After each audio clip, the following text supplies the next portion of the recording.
John Jerry Rawlings et Thomas Sankara sont des références pour l'ensemble des patriotes africains, les deux ayant en commun un patriotisme à toute épreuve.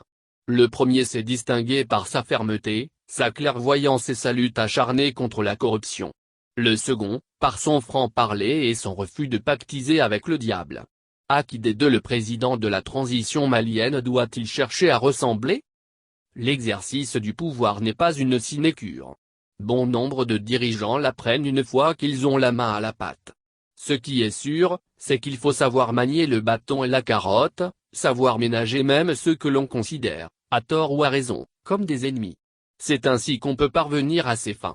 Cela dit, le défunt président du Ghana, paix à son âme, s'est illustré par sa fermeté, son sens élevé du devoir et son amour de la patrie. Il a mené une lutte farouche contre la fraude, les détournements de fonds, le népotisme, en un mot la malhonnêteté. Ce n'est pas chose aisée quand les mauvaises habitudes ont perduré dans le pays. Cependant, c'est tout ce que le peuple attend de ses dirigeants. C'est la condition sine qua non pour entrer dans l'histoire par la grande porte en ayant pour allié inconditionnel le peuple.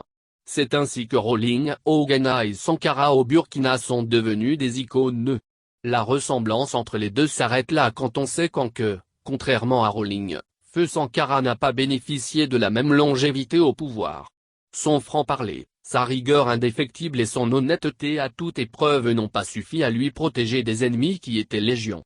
Ils ont fini par l'avoir. C'est ce qui nous pousse à penser qu'il faut éviter l'affrontement quand on a en face plus fort que soi.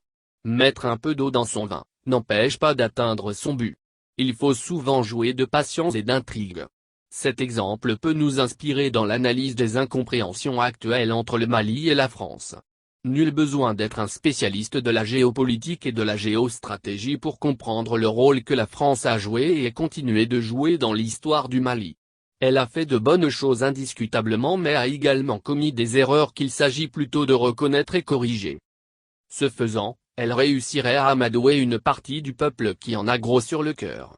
Pour parler concrètement, elle aurait dû profiter de son intervention militaire salvatrice qui a servi à bouter les terroristes hors de Tombouctou et Gao en 2012 pour s'attirer la sympathie de la majorité des Maliens.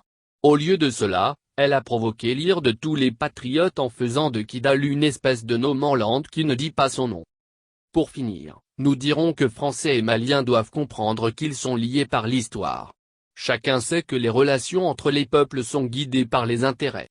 Il s'agit tout simplement de faire en sorte qu'il n'y ait pas de perdants.